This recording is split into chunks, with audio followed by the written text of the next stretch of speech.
કરવામાં આવ્યા। ચિરાગ રાજપૂતની દીકરીઓ પણ ખ્યાતિ હોસ્પિટલમાં જ નોકરી કરતી હતી। માર્કેટિંગ વિભાગમાં આ બંને દીકરીઓ કામ કરતી હતી। મહિને 2 લાખ રૂપિયા તે લોકોને પગાર ચૂકવવામાં આવતો હતો।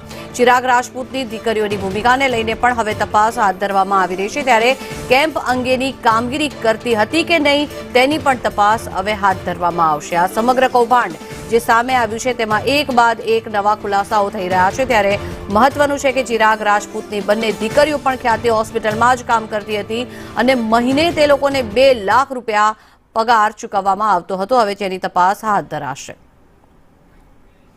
વધુ માહિતી મેળવીએ સંવાદદાતા જિગ્નેશ પટેલ જોડાયા છે આપણી સાથે।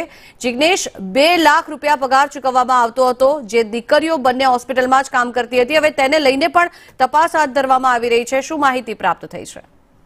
જંખના વાત કરવામાં આવે તો ખ્યાતિ હોસ્પિટલ કાંડમાં આ જીતા પણ લોકો સંડોવાયેલા છે, જેમાં સીઈઓ હોય કે પછી તમે ડાયરેક્ટર હોય કે અન્ય તમામ લોકો, જેમાં ચિરાગ રાજપૂતની સૌથી પ્રથમ પહેલી ભૂમિકા તેની નક્કી કરવામાં આવી હતી અને ત્યારબાદ તેના સાથે જોડાયેલા તમામ લોકો વિરુદ્ધ કાર્યવાહી કરવામાં આવી। ચિરાગ રાજપૂતની ધરપકડ બાદ જ્યારે બેંક એકાઉન્ટની વિગત તપાસવામાં આવી ત્યારે તે પણ હકીકત સામે આવી છે કે માસ્ટરમાઇન્ડ ચિરાગ રાજપૂતે તેની 2 દીકરીઓને માર્કેટિંગ ડિપાર્ટમેન્ટમાં જોબ પર રાખી હતી। એટલે કે હોસ્પિટલમાં જે પણ રૂપિયા આવે છે, હોસ્પિટલ કઈ જગ્યાએ પોતાની એડવર્ટાઇઝ કરે છે, હોસ્પિટલ કઈ જગ્યાએ કેમ્પ કરે છે, તથા હોસ્પિટલના બ્રાન્ડિંગ માટે જે પણ ખર્ચો કરવામાં આવતો હતો અથવા તો જે પણ કામગીરી થતી હતી તે ચિરાગ રાજપૂતની બંને દીકરીઓ જોતી હતી અને તે માટે તેમને દર મહિને 2 લાખ રૂપિયા પગાર પણ હોસ્પિટલ તરફથી ચૂકવવામાં આવતો હતો।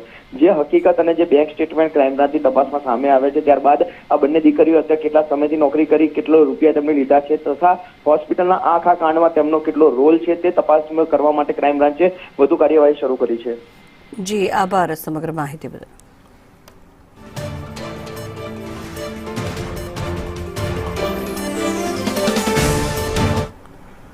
તો બહાર જમવા જવાના